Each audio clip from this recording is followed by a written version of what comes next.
Hello guys, and welcome back to another episode of Narcissu. This one is called the Emerald Sea, and I've already forgotten what chapter number it is. My time at a standstill, my heart at a standstill. Days of useless trivia upon useless trivia. Days spent gazing at a map, closing my eyes, travelling through unfamiliar roads. One day, the usual monthly magazines, a photograph on the front cover drew my eyes. A female model in a showy swimsuit. Provocative poses on a sandy beach. I smiled captured right before the Emerald Sea that I had always dreamed about. She was probably my age, smiling happily, cheerfully, with her outstanding figure. It wasn't as if I was jealous or anything. I didn't own any swimsuits to begin with, and I didn't come close to having any need for them. My pyjamas were quite enough for me.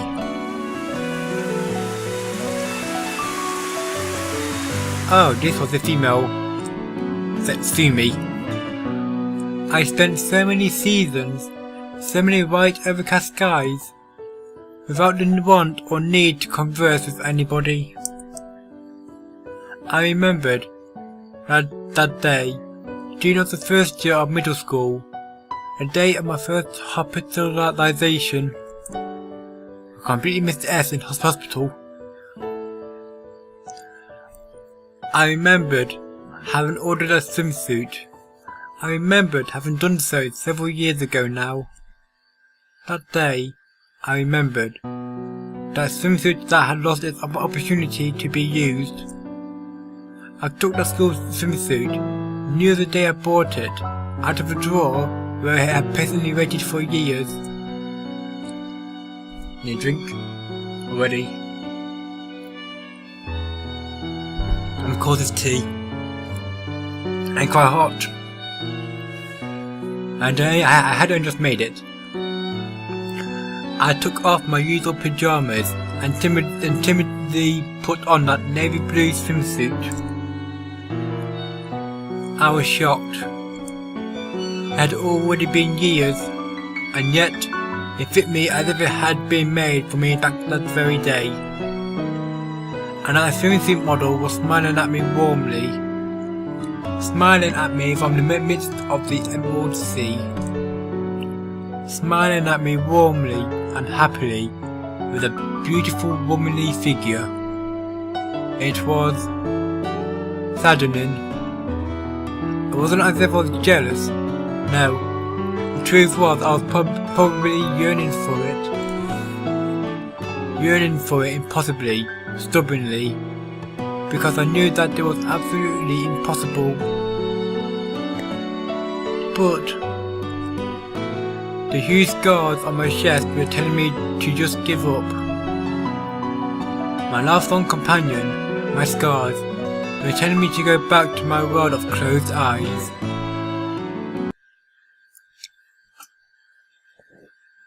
January 22nd, 2005.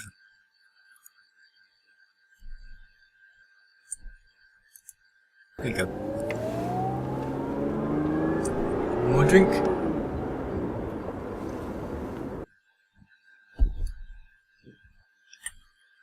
Oh, completely no sound now. I assume it's a guy. Around the time when the sun slowly arced down and dyed the western horizon orange, we were on the road as usual. What should we do now? We really had no more money left to spare. Hey. Oh, that's her. As I thought upon these things, she caught me by surprise by calling out to me. Are you allowed to soak in baths?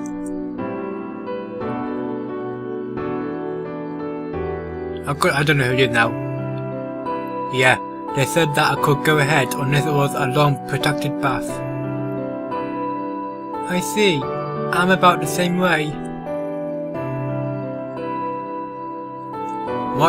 What's he meant by allowed, and what I meant by they, was that the doctors didn't cause an oath against it. There have been many who have been forbidden to do so due to kidney or digestive tract issues. And now I've thought about it. Her problem was probably in her circulatory system, just like me. Well, do you want to take a bath? I'll ask him. Thoughts? Is that bad? No, I kind of wanted to as well. Even so, we didn't have enough money to stay at a hotel or an inn. Then, do you want to stop by a public bathhouse? Bathhouse? Yeah, we got the money for that, at least. Thoughts? No, it's fine. What do you mean, fine? It had already been 3 days since we escaped from 7F. Better worried. We were allowed to bathe twice a week there, and have a sponge bath twice a day as well. Then again, we weren't getting very sweaty given the season. Oh wow, the sound it's making. And since we were in a car, we weren't getting dirty. Could it be that it's embarrassing for you to be in a public bathhouse? Thoughts? Not really. Nothing like that at all. Around the time when the sun had completely disappeared and the moon waxed large in the night sky. Some distance away, I found something that looked like a school. Just what I have to do. I stopped the car before the gates, while I take another drink.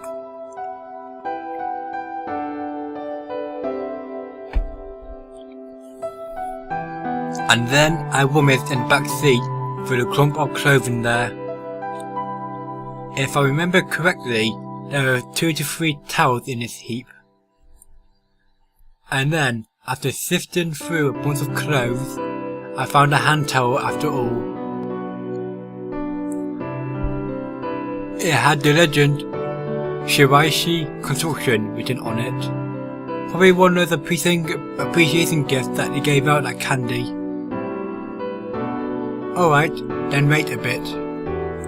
Huh? Taking 2 towels with me, I headed towards the school. I climbed over the closed gates and looked around anxiously for my target. Ah, there it is. I found a water faucet station, probably for gardening use. Squeak squeak, hiss. I turned the knob and cold water poured out of the faucet. Water cold enough to freeze me stiff. I wet the 2 towels and squeezed them out. Thud. Sorry for the wait. Here. I handed over one of the 2 towels to her, and then I took off my sweater and started washing myself. The cold wet towel felt pretty good against the warm heating of the car. Hey, you go ahead and clean yourself too. Thoughts? It feels nice and cold too. Oops. It feels nice. It's on. Okay. She was a little reluctant at first, but then slowly she started undoing her buttons. The shirt and jeans that were all too big on her. Okay. Unlike me, she simply washed herself by retracting her hands into the shirt. Say, what is it? Don't look. Oh, sorry, that's right. She murmured with a wet towel in her hand, her clothes half on, half off. It's the first time I've seen her look like that, a little annoyed, a little embarrassed. Inside the car, our backs turned to each other. Hey, feels pretty good, eh? Yeah. Inside the car, shrouded in the dark of night, drying myself off, reflected in the glass of the windows, which also reflected her with her back to me, drying herself off just as I was. She'd taken off her shirt just as I had. I didn't mean to look, but I could see big scars on her chest. Probably post-surgical. Didn't know what for, but they were much larger than mine. Hey. Oh, hey. Huh? Oh, what is it? Is it that strange? Her back turned to me, speaking to me, reflected in the window. Bessie saw him looking. January 25th, 2005.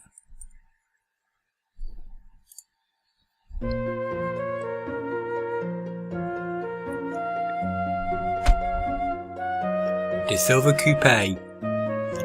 In motion underneath cloudy skies. Driving around without a destination as per usual. It was already 3 days later, and nothing had really changed in that time. Along the way, we found a free public open air bath, and since it seemed devoid of people, we were able to take a bath after all. Other than that, we were out of money, and we were running out of gas soon. Are you getting tired? Not really. We exchanged these words while eating convenience store bought rice balls. They might have been tastier than anything on 7F, but they're becoming pretty boring by now. Wow, I'm making a lot of speech errors. But we didn't have enough money to have anything but this kind of meal. It's noisy. Huh? What is it all of a sudden? The car sounded louder than before. Oh, yeah, fair enough. This is probably because I cut the muffler when I was escaping from the Pachinko Parlour. I hadn't really noticed it, but sure enough, the car was sounding louder. Not a real impediment to driving. But the bigger problem was the gas. I had already been driving for 5 minutes since the meter had bottomed out at empty, and I only had 900 yen left. Unlike last time, this was obviously not enough. And if the car stopped due to lack of gas, we'd probably be able to do nothing anymore. Having decided, I looked for a gas station, and one that was self-service. Having found one, I stopped the car next to the nearest pump. I'm going to get some gas. I see. But don't get out of the car. Alright, I know what you're going to do. I know what you're going to do. Thoughts? No answer, but he probably knew what I meant by that. I opened the cap to the gas tank and snaked in the gas hose. Only one other car in the station, and a little building with an attendant within. Probably there to get payment and give back change. According to a notice on the wall, you were supposed to take the receipt to him when done. I knew it. We could probably make a getaway right now if we wanted. Is that what I felt like as I looked around the crowd? Gas station. 23, 24, 25, 26. Numbers went up on meter. Too slowly it seemed, unlike last time. I kept wondering uneasily if it wouldn't fill up a little bit faster. and then after the meter hit 40, right before the tank was full. Welcome! For some reason, the tenant who had been in the building up until now came rushing towards us. Sir, are your tire presser and ashtrays okay? Your ashtrays? Huh? Oh, yes they are. I see. Well, it's cold out, so please be careful. He even started cleaning the windows as if trying to take good care of us. While he did so, the pump detected that the tank was full, and with a business-like sound, spit out a receipt. Oh, please go over there to pay. He stopped wiping the window for a second and pointed at the building. Oh dear. I held the receipt in my hand in silence and stood completely still. I wondered what I should do. Is something the matter, sir? Oh, no, there's nothing. For now, I got back into the car. And I just turned the engine into ignition. What should I do now? The tenant was washing the rear window by now. So if I flood the accelerator now, then he'd be able to read the license plate number right away. And we'd get arrested just like that. But we had to escape now. Having decided, I floored the clutch. La will make it out of entry gear, technically.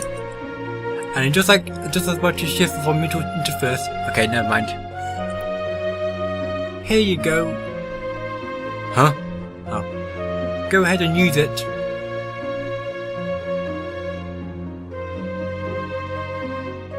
Oh, that's her. What am I still hiding that? She abruptly produced an envelope, and then took a 10,000 yen note out of it and gave it to me. You hadn't have money on you? I never had thought that she'd had any. And because of that, we'd had so many hardships up until now. Why didn't you tell me? Thoughts? Did you ask? Huh? Oh, no. Well, because you didn't ask. And with that, he turned back in silence to the window. The silver coupe in motion once more. The tank was full again, and we had a 5,000 yen note at change. But what had just happened was weighing heavily on my mind. Hey, you know. Here, this is all of it. Huh? Before I could get any further, she presented the envelope to me. Can I use this? Doesn't really matter. I looked into the envelope, and there were 4 10,000 yen notes inside. This would be enough. But now, there was something entirely different on my mind. Why did she have this much money on her? A couple thousand yen that I'd brought with me were just whatever I had on hand at the time. But in her case, it was as if she prepared for this all in advance. Hey, you know. You said you didn't want to die on 7F, right? I nodded home either. I don't know if he's speaking now. Yeah, same here. I was doing the voice right. Then where exactly did you want to go? Dots. Didn't you prepare this money just for that purpose? And then I remember what he told me earlier. That she was going to go somewhere while she still could. And she asked me, Do you want to stop me or come with me? So in truth, is there somewhere you want to go? Not really. That's not much of an answer. Thoughts? There isn't anywhere. That's all she murmured, desolately, sadly. If that was the case, had she been preparing for a trip all by herself without having a destination in mind this entire time? It did make me wonder who would do such a lonely thing. But as I gazed at her lonely looking profile, I found my answer. She would. Then how about you? Me? Not really. Don't imitate me. I'm not imitating you. Dots. They kept driving along without a destination. One had escaped from 7F without a second thought. The other had made futile preparations without a destination. But right now, anywhere is fine by me. But I want to go somewhere. Asked her. What? At least for me, I wanted a path. No, I know who speaks. I wanted a path to follow. I was fine with anything, as long as it was a path. I knew that's what I was thinking.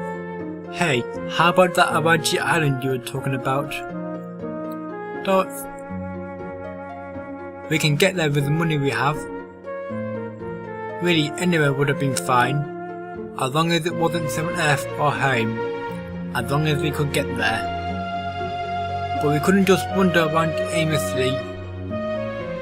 I wanted to head up towards a destination, no matter what that destination was. What about you? Want to try going there? That was him. That's one thing I'm not fond of. You don't know who's speaking. You have to guess. Dots. Not really. With that, they turned back to the window in a usual silent fashion. Her same eyes, the same as ever, looking somewhere into the distance. Just what could she be looking at? Just what was she hoping? What happened there? Just what was she hoping for when she came with me? Aha. Now the end of that chapter.